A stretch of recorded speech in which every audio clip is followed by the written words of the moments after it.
Neste bloco, vamos tirar algumas dúvidas sobre flexões de gênero e de número.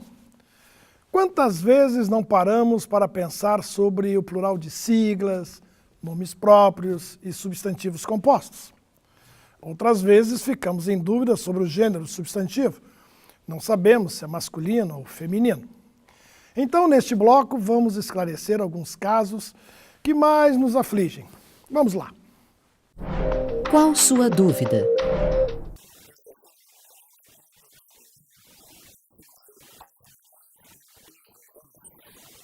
Pode sim. Você pode dizer as Marias, os Josés, as Camilas, os Ricardos. É muito interessante essa sua pergunta, porque um grande número de pessoas acredita que o nome próprio não aceita flexão de número, ou seja, não tem plural. Pois saiba que essa categoria de palavra está sujeita às mesmas regras dos substantivos comuns. Aliás, essa é uma prática consagrada pelos escritores de língua portuguesa, como o grande Eça de Queiroz, que deu o título Os Maias para um dos seus mais importantes romances. O uso do plural nos nomes próprios também pode ser encontrado, por exemplo, no nome de Andradas, cidade de Minas Gerais, que homenageia a família Andrada, e na Rua dos Gusmões, em São Paulo, que homenageia a família Gusmão. Note que essa regra vale tanto para os prenomes como para os sobrenomes. Você só deve tomar cuidado com os nomes formados por mais de uma palavra, como o nome da família Oliveira Machado. Atualmente, há uma grande tendência em deixar os sobrenomes compostos em variáveis. Diríamos assim, os Oliveira Machado. Nesse caso, apenas o artigo vai para o plural. Mas, se quisermos seguir a tradição gramatical, devemos tomar alguns cuidados. Se o nome próprio for composto por dois nomes justapostos, ou seja, quando não existe uma preposição ou uma conjunção entre eles, como é o caso do sobrenome Oliveira Machado, devemos colocar os dois nomes no plural e dizer os Oliveiras Machados. No caso de nomes próprios compostos ligados por uma preposição, só o primeiro nome deve ir para o plural. Diga, por exemplo, os Barretos da Costa, os Monteiros de Carvalho. Veja que temos a preposição da, formada por de mais a, antes do nome Costa. E temos a preposição de antes de Carvalho. Agora, se o nome próprio for ligado por uma conjunção, só o segundo nome deve ser flexionado no plural. Assim diga os Costa e Silvas, os Ferreira e Limas. Veja que os dois sobrenomes estão ligados pela conjunção e. E essa regra não vale somente para pessoas. Os nomes de empresas, entidades, órgãos públicos, produtos industriais também vão para o plural. Portanto, estão corretas as formas: os Bradescos, os Detrans, as Bramas, os Boeings, os Sandeiros. Mas cuidado! Quando a marca comercial estiver precedida de um substantivo, deve ficar invariável. Diga que ele bebeu 2 cervejas Brahma. Ele só voa em aviões Boeing. Ele comprou 2 carros Sandero. Isto acontece porque consideramos que as palavras modelo, marca, tipo estão subentendidas. É como se disséssemos, ele bebeu 2 cervejas da marca Brahma. Ele só voa em aviões da marca Boeing. Ele comprou 2 carros do modelo Sandero.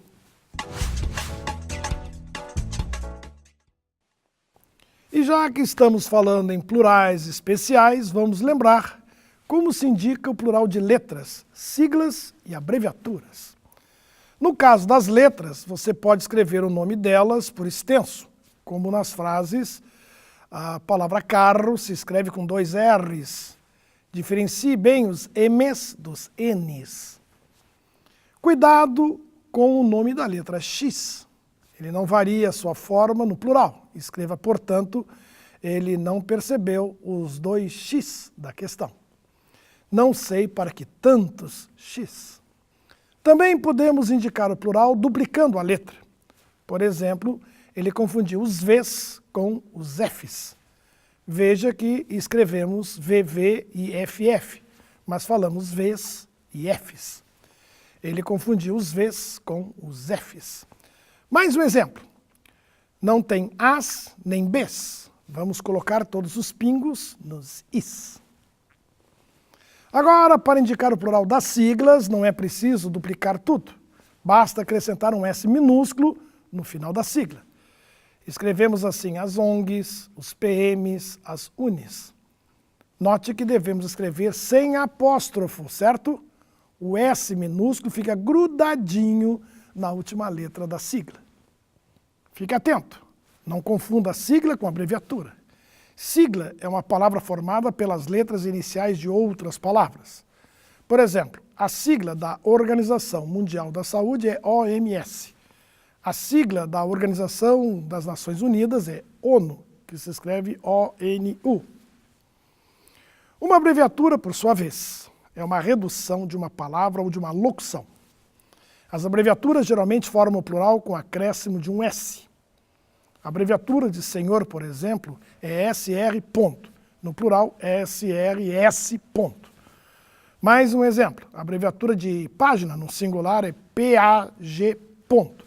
E a abreviatura de páginas, portanto, no plural, é PAGS ponto. Qual sua dúvida?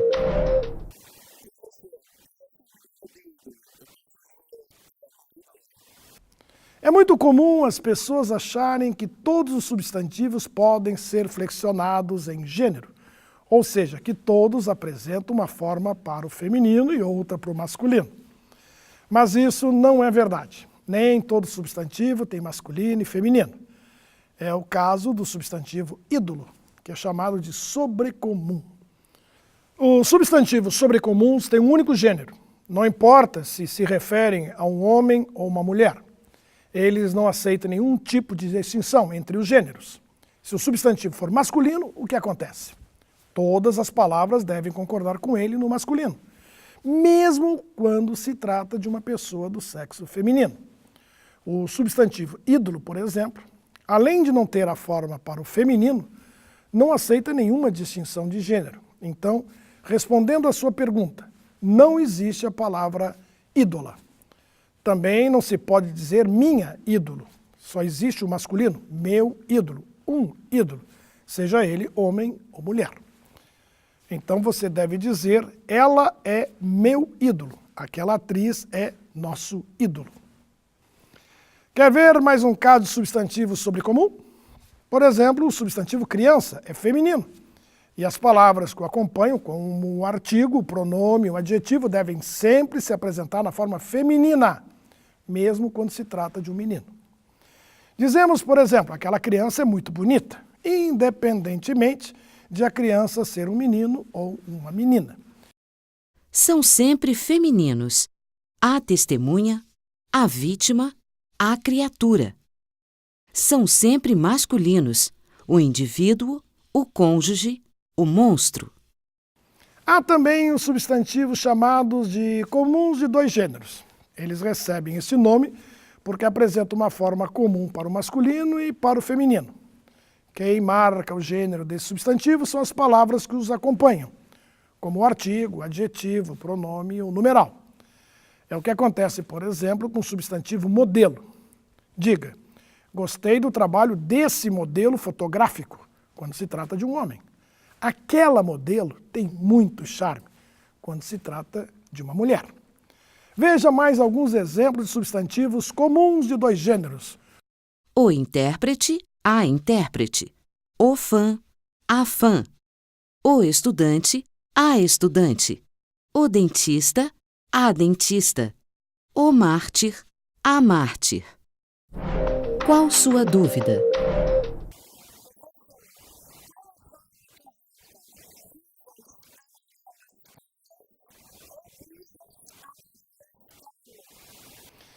Blusas amarelas claras ou blusas amarelas claro? Bom, embora eu não conheça as blusas, posso afirmar que elas não são nenhuma coisa nem outra.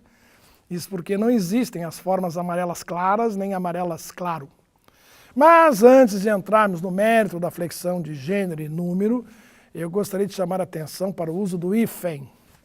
Sempre que uma palavra que representa cor for modificada pelas palavras claro, escuro, negro, entre outras, ela forma um adjetivo composto e, portanto, deve ser escrita com hífen. Escreva então com hífen, verde claro, amarelo escuro, rubro negro. Quando falamos de adjetivos compostos, devemos lembrar que é sempre o último elemento que sofre a variação de gênero e número, ou seja, que vai para o plural. E isso acontece com todos os adjetivos compostos e não só com aqueles que indicam cor. Dizemos assim, uma nação latino-americana, duas nações latino-americanas, ou um voto político-partidário, duas decisões político-partidárias. Quando se trata de cores, devemos então dizer, nasceram duas gatinhas castanho escuras. Ele não gosta de calças marrom claras. Assim, respondendo à dúvida da nossa amiga, o correto é dizer que suas blusas são amarelo claras. Veja bem, amarelo fica invariável, já o adjetivo claro se flexiona em gênero e número, passando para o feminino plural, para concordar com blusas. Da mesma forma, diga blusas verde escuras, camisetas rubro-negras. Mas cuidado, essa regra geral que diz que apenas o segundo elemento do adjetivo composto aceita ser flexionado, só funciona quando esse segundo elemento, analisado sozinho, for um adjetivo. Por exemplo, na frase, comprei 2 ternos verde escuros. O segundo elemento do adjetivo composto, verde escuros, aceita a flexão de número. Vai para o plural porque a palavra escuro isoladamente é um adjetivo. Já na frase, nada combina com minhas blusas verde bandeira, o adjetivo composto verde bandeira não aceita ser flexionado porque o segundo elemento desse adjetivo composto, a palavra bandeira, é um substantivo. Veja mais exemplos de adjetivos compostos que não aceitam ser flexionados porque o segundo elemento não é adjetivo. Tecidos verde abacate, calças azul piscina, camisas verde musgo, janelas branco gelo, fitas amarelo laranja, rosas vermelho paixão. Repare que todos os segundos elementos são substantivos, por isso nenhum foi flexionado. Ainda, seguindo essa mesma regra, não devemos flexionar as expressões adjetivas formadas por cor mais de mais substantivo. Veja o exemplo, troquei minhas blusas cor de vinho por blusas cor de rosa. Bom, mas como toda regra tem suas exceções, grave alguns exemplos que não obedecem à regra geral de flexão dos adjetivos compostos. Primeiro, guarde que os adjetivos compostos azul marinho e azul celeste não aceitam nenhum tipo de flexão. Devemos então dizer calças azul marinho, paredes azul celeste. Segundo, lembre-se de que o adjetivo composto surdo-mudo aceita flexão de gênero e número nos 2 elementos. Dizemos os meninos surdos-mudos e as meninas surdas-mudas.